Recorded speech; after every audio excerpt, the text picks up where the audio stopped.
ये कहानी 1934 में।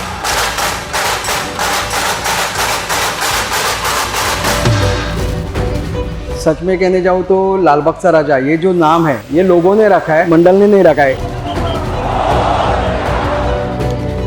जब भक्ति और एकता का एक बीज बोया गया था महाराष्ट्र की लाल बाग में। लाल बाग चा राजा जो हम लोग बनाते हैं, जो स्टाइल है वो मेरे दादाजी ने क्रिएट किया हुआ है। आता हे डोळे म्हणाल ना तुम्ही तर सगळ्यांचे डोळे सारखेच असतात, पण त्याचे डोळे काढताना एक वेगळंच ते रूप येतं। आज हम बात करेंगे कि किस तरह से बनता है आमची मुंबई की आन बान और शान लाल बाग चा राजा।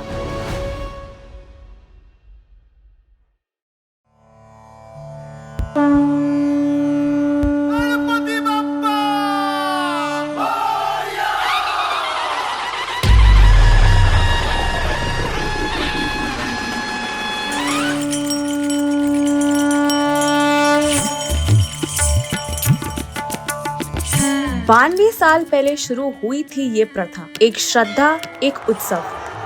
और क्या आपको पता है कि हर साल 1 करोड़ से भी ज्यादा लोग यहाँ दर्शन करने आते हैं।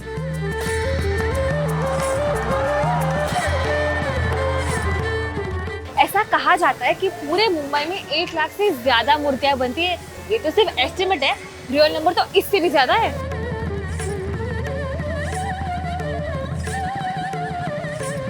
और आज के वीडियो से हम जानेंगे कि हर मुंबईकर के दिलों में ये शिद्दत बप्पा के लिए क्यों है। कहानी को थोड़ा रिवाइंड करते हैं और जानते हैं उस परिवार से जिनके हाथों से लाल बाग चा राजा की ये 14 फीट की मूर्ति बनती है। और इनसे बातें करने हम आए हैं परेल रेलवे वर्कशॉप, जहाँ 100 से भी ज्यादा मूर्तिकार हर साल 1000 मूर्तियाँ बनाते हैं।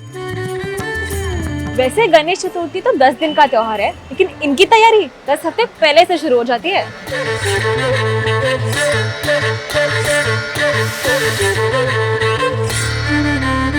अभी 92 ईयर है, जल्दी 8 साल में 100 होने वाला है। 1935 से लाल बाग चा राजा की मूर्ति बनाने की जिम्मेदारी कांबले परिवार ने संभाली है।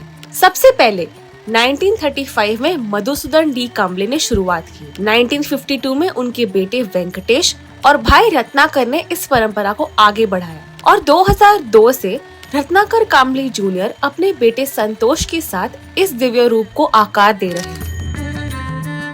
ही जी कला आहे ना ती वडिलांच्या वेळेपासून आलेली आहे। म्हणजे वडील जिथे शिकले ते मुणगेकर म्हणून गुरुजी त्यांचे गुरु होते, त्यांच्या घरी ते सगळे शिकले ही कला। लालबागचा राजा आहे ना 1935 सालापासून आमच्याकडे आला, म्हणजे वडिलांकडे आला आणि वडिलांनी तो चालू केला। म्हणजे सुरुवात तिथून झाली आणि तिथून म्हणजे आता आहे ते आतापर्यंत चालूच आहे।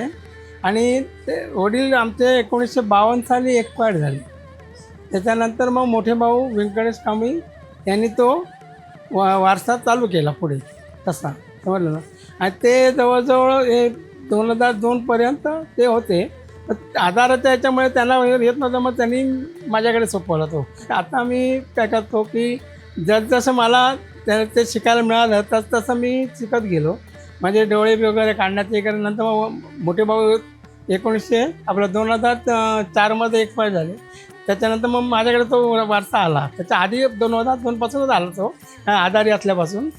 त्याच्यामध्ये मी ते शिकत असल्यामुळे ते मला थोडंसं त्याचं ज्ञान होतं, पण तरी घाबरत काही लहान मूर्त्यांचे वगैरे असे डोळे काढायला गेलो आणि मग आता हळूहळू राजाचे डोळे काढायला सुरुवात केली 2002 पासून। आता तसं बघायला गेलं ना तर त्याला सगळ्या देवांचे म्हणजे मूर्तीचे आमचे डोळे काढायचे असतात ना ते सगळे सारखेच असतात। सच में कहने जाऊँ तो लाल बाग चा राजा ये जो नाम है ये लोगों ने रखा है, मंडल ने नहीं रखा है। गणेश नगर का गणपति करके गड़रम खड़ाचा गणपति करके उसका नाम था। राजा मन्नत के है, आशीर्वाद देते हैं और सबके मन्नत पूरी होती है, तो उसके बाद उसका नाम लाल बाग चा राजा रखा गया। वैसे तो मुंबई की हर बड़ी गणपति का पंडाल में आगमन होता है, पर आपने कभी सोचा है कि लाल बागची राजा का कभी आगमन नहीं होता है, उनका स्थापना होता है। ये 14 फीट की मूर्ति पंडाल के अंदर ही बनती है। शुरुआत होती है एक शुभ मुहूर्त पूजा के साथ, जहां उस मिट्टी को पहले प्रणाम किया जाता है जो बाद में बप्पा का रूप ले लेते हैं। इसके बाद हर अलग अलग हिस्से को तराशा जाता है, फिर उन्हें जोड़कर रंग भरकर धीरे धीरे एक दिव्य रूप सामने आता है, यानी हमारे लाल बाग चा राजा। कोली लोग जो है मुंबई के जो लालबाग स्थित थे, उन्होंने पेरू कंपाउंड में उनका मार्केट था और उन्होंने इच्छा व्यक्त किया था कि जब जहाँ पे अभी बापा बैठे वहाँ पे बड़ा मार्केट है, तो हमारा जब भी जगह पेरू कंपाउंड से लेके वहाँ पे हो जाएगा और जब भी मन्नत पूरा होगा तभी आपकी हम लोग स्थापना करेंगे। 1932 में एक मन्नत मांगी गई और 1934 में जब वो पूरी हुई, तब से राजा की स्थापना होती आ रही है और आज भी राजा का रूप एकदम वैसा ही है। जो बदला है वो सिर्फ है उनका सिंहासन, पर उनका पोस्चर, उनकी मुस्कान और उनकी आंखें 92 साल से बिल्कुल सेम है। राजा 14 फीट के होते हैं हमारे, और उसकी हाइट हम लोग बढ़ाते नहीं हैं या कम नहीं करते क्योंकि वो मन्नत के है। लालबाग चा राजा जो हम लोग बनाते हैं, जो स्टाइल है वो मेरे दादाजी ने क्रिएट किया हुआ है। जैसे आपने स्टोरी देखा रहेगा, स्टोरी के हिसाब से हम लोगों ने लालबाग चा राजा को आकार दिया है। जैसे हाथी का चेहरा और आदमी का शरीर, ये जो कॉम्बिनेशन है, आप बाकी वर्कशॉप में जाओगे या कोई भी पंडाल में जाओगे तो आपको गणपति बप्पा एकदम हेल्दी दिखेंगे। हमारे बप्पा सब जगह पे आप कोई भी देखो, 2 फीट के रहे या राजा 14 फीट के रहे, सब गणपति आपको स्लिम ही मिलेंगे, मतलब रियल बैठे हुए हैं वहाँ पे। राजा की आंखें ऐसे बनाई गई है कि हर भक्त को लगता है जैसे राजा सिर्फ उसी को देख रहे हो। इस कला के उस्ताद है रत्नाकर जी, जो आज भी अपने हाथों से राजा की आंखें बनाते हैं। आता हे डोळे म्हणाल ना तुम्ही, तर सगळ्यांचे डोळे सारखेच असतात, पण त्याचे डोळे काढताना एक वेगळं तिथे रूप येतं. कारण काय होतं, तो जो मला हे देतो, समजलं की नाही, ऊर्जा देतो, त्यामुळे त्या ह्याच्यामध्ये एक वेगळं हे करतं. ती मूर्ती किंवा तो गणपती आपल्याकडे बघतोय राजा आणि आपल्याला पावन होतोय.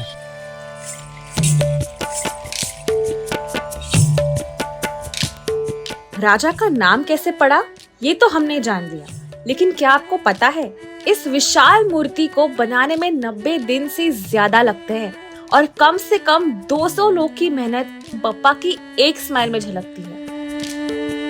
हम लोग 3-4 महीने से राजा के सेवा में हैं, पर जब भी बाप्पा का विसर्जन का समय आता है तो ऑब्वियसली सबको दुख होता है, क्योंकि 3 महीने से हम लोग लगातार बाप्पा के साथ बैठे रहते हैं, सेवा करते रहते हैं, सब लोग एंजॉय करते हैं, फेस्टिवल एंजॉय करते हैं, पर वही एक दिन है जो किसी को मतलब पसंद नहीं है, जब भी बाप्पा विसर्जन के लिए जाते हैं।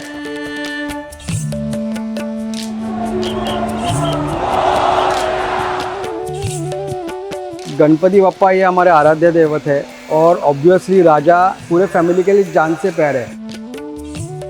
बाप्पा को इतना ही प्रे करते हैं कि अपने लास्ट मतलब जो ब्रेथ तक बाप्पा की सेवा में रहे।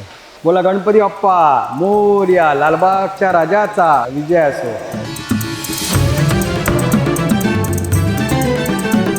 इस परेल रेलवे वर्कशॉप में मुंबई की बहुत सारी बड़ी बड़ी मूर्तियां बनती है, जैसे कि प्रभा देवी के राजा, मेट्रो चा राजा और कई सारे बड़े पंडालों की मूर्तियां।